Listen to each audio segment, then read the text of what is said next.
പൂർണ്ണമായും തന്റെ ശ്രദ്ധ പരിശീലനത്തിലേക്ക് മാറ്റിയപ്പോൾ കാഴ്ചയില്ലാത്ത കാര്യം പോലും താൻ മറന്നിരിക്കുന്നു. അതായത്, താൻ ഏതിലാണോ ശ്രദ്ധ കേന്ദ്രീകരിക്കുന്നത് അതിനനുസരിച്ചായിരിക്കും മനസ്സ് പ്രവർത്തിക്കുന്നത്. പിന്നീടുള്ള നിമിഷം മുതൽ അവൻ തനിക്ക് കാഴ്ചയില്ല എന്ന കാര്യം ചിന്തിച്ചിട്ട് കൂടിയില്ല.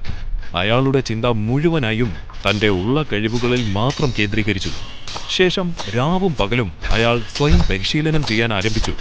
കൊട്ടാരത്തിലെ എല്ലാവരും തന്നെ അവന്റെ ആയുധാഭ്യാസം കണ്ട് അമ്പരന്നു. ഒരിക്കലും അവനെ അതിൽ തടയാൻ കഴിഞ്ഞില്ല. ഒരു ഭ്രാന്തനെ പോലെ അവൻ സ്വയം പരിശീലനം ചെയ്തു. അവന്റെ പോക്ക് കണ്ട് അമ്മാവനായ ഭീഷ്മയ്ക്ക് ഭയമായി.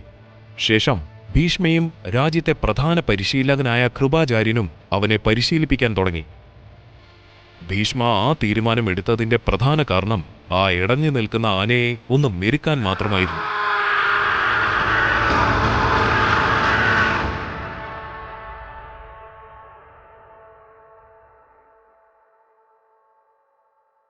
ഇളയ സഹോദരനായ പാണ്ഡുവും മൂത്ത സഹോദരനായ ധൃതരാഷ്ട്രരും പ്രായപൂർത്തിയായി. അതായത്, സിംഹാസനത്തിലിരിക്കുവാൻ സമയമായിരിക്കുന്നു. ഇളയ സഹോദരനായ പാണ്ഡു സിംഹാസനത്തിലിരുന്നു. പ്രധാന കാരണം ധൃതരാഷ്ട്രരിന് കാഴ്ചയില്ല എന്നത് തന്നെയാണ്. അങ്ങനെ അമ്മാവനായ ഭീഷ്മയുടെ സഹായത്തോടെ പാണ്ഡു മനോഹരമായി ഹസ്തിനപുരം ഭരിക്കുവാൻ ആരംഭിച്ചു. ശേഷം രണ്ടുപേരും വിവാഹപ്രായമെത്തി. അവർക്ക് യോജിക്കുന്ന പെൺകുട്ടികളെ തിരഞ്ഞ് ഭീഷ്മർ തിരക്കിലായി. ഗാന്ധാര രാജ്യത്തിലെ ഗാന്ധാരി എന്ന രാജകുമാരിയെ ഭീഷ്മർ കണ്ടെത്തി. ഗാന്ധാരിയുടെ സൗന്ദര്യവും ധീരതയും കണ്ട് ധൃതരാഷ്ട്രർക്ക് അവൾ ഇണങ്ങുമെന്ന് ഭീഷ്മയ്ക്ക് തോന്നി. ശേഷം ഭീഷ്മ ഗാന്ധാരിയുടെ മാതാപിതാക്കളുമായി ഈ കാര്യം സംസാരിച്ചു. അവർ ആ വിവാഹം ഉറപ്പിച്ചു.